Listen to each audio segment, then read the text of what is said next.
श्री स्वामी समर्थ. नमस्कार. मी मेगास cooking corner या YouTube चॅनलमध्ये आपलं स्वागत आहे. मी आज तुमच्यासाठी घेऊन आलेले दिवाळी स्पेशल पदार्थ तो म्हणजे गव्हाच्या पिठाच्या कुरकुरीत चकल्या. तर कोणाला भाजणी वगैरे करायला टाईम नसतो किंवा कोणाला जमत नाही तर ह्या चकल्या एक नंबर आणि परफेक्ट आहेत. तर तुम्ही नक्की ट्राय करून बघा. हे बघा आतमध्ये एकदम पोकळ होतात आणि कुरकुरीत लागतात.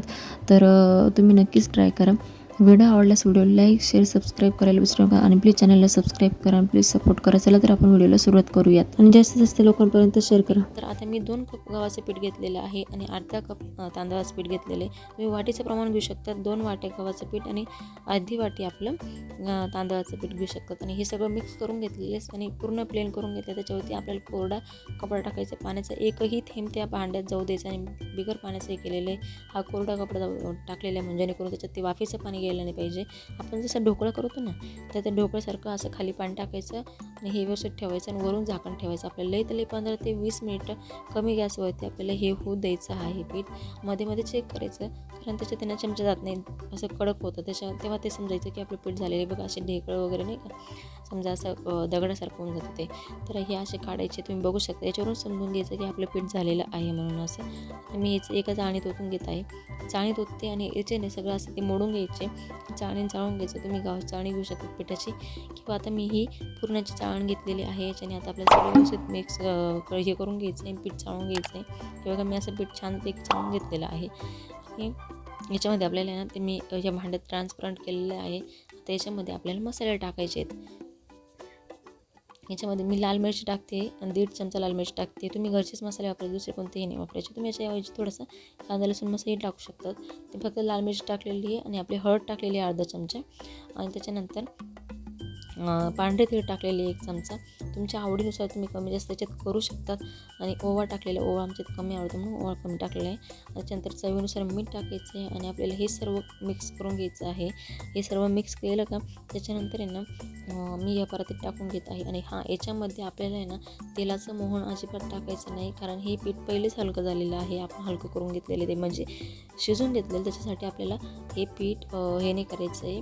तर आता मी ना हे काय केलेलं आहे, मग याच्यात पाणी टाकले आणि आपलं सेम कणकेसारखा गोळा भिजवून घ्यायचा. आपण कसं भिजवतो ना का याला भाकरीच्या पिठासारखं तसं करायचं आहे. जास्त पातळही नाही जास्त घट्ट नाही. तुम्ही थोडं थोडं वाटलं तर पाणी टाकू शकता. नंतर पाण्याचा हात लावू शकतात सुरुवातीलाच, पण हे योग्य प्रमाण याच्यात अजिबात तुटत वगैरे काहीच नाही. तर आता हे ना हे साचाचं कसं करायचं माहिती आहे का, साचाची प्लेट असते ना खालची त्याचं काय करायचं, जो खरखरीत भाग असतो ना तो खालून करायचा आणि असं चिकन असतो तो वरून करायचा. जेणेकरून काय होतं त्याची काट आहे ना खूप छान येते, त्याची काटेरी ना खूप मस्त येते. आणि कधीही पीठ टाकताना उभा गोळा घ्यायचा आणि उभा करून टाकायचा त्याच्यामध्ये. आणि तुम्ही आता बघू शकता एवढी पण तुरत नाही आपली चकली, एकदम मस्त झालेली. ही थोडीशी माझ्याकडनं ना मोठी झाली होती आणि तुम्ही बघू शकता किती छान काट येत आहेत त्याला. मला मी ना जवळून दाखवणार आहे. म्हणजे बघा जे शेवटचा जो पॉईंट असतो ना तो काढायचा आणि चिटकून द्यायचा, जेणेकरून पूर्ण चकली मोकळी होणार नाही, चिटकून राहते व्यवस्थित. तुम्ही बघू शकता किती मोठी चकली झाली होती. माझ्याकडून थोडीशी मोठीच झाली. आता हे बघा तुम्ही बघू शकता किती छान काठ आलेले आहेत त्याला. तुम्ही असं नक्कीच ट्राय करून बघा. आणि मी तेल तापायला ठेवून दिलं ऑलरेडी. त्याच्यामध्ये ना थोडंसं पिठाचा गोळा टाकून बघायचं कसं तेल तापवलं नाही हे चेक करण्यासाठी. तर पटकन वरती होते तेव्हा समजून घ्यायचं. आणि जेव्हा चकली टाकली लगेच चकलीला हात लावायचा नाही. जेव्हा चकलीचे बुडबुडे कमी झाले त्याच्यानंतर चकली पलटायची. ते काय होतं लगेच तुटते चकली, त्याच्यामुळे तिला हात लावायचा आणि डिस्टर्ब करायचं नाही. आणि तुम्ही तांबडा कलर येऊ द्या किंवा ऑरेंज किंवा थोडंसं पिवळसर कलर अशा याच्यावर तळून घ्यायचा आणि कमी गॅसवर तळायचं. आपल्याला फुल गॅस करायचा नाही आहे. मी काय केलं होतं एकदम कमी गॅसवर तळलं आणि आम्हाला थोडंसं ऑरेंज कलरचं काढलं होतं. फुल गॅस कलर केलं ना मग आतमध्ये कच्ची राहते आणि वरूनच ते होऊन जाते. तुम्ही बघू शकता, तुम्हाला जवळून करून दाखवते आणि बघू एवढी पण तुटलेली नाही आपली चकली, एकदम मस्त झालेली आहे, अजिबात पण तुटत नाही.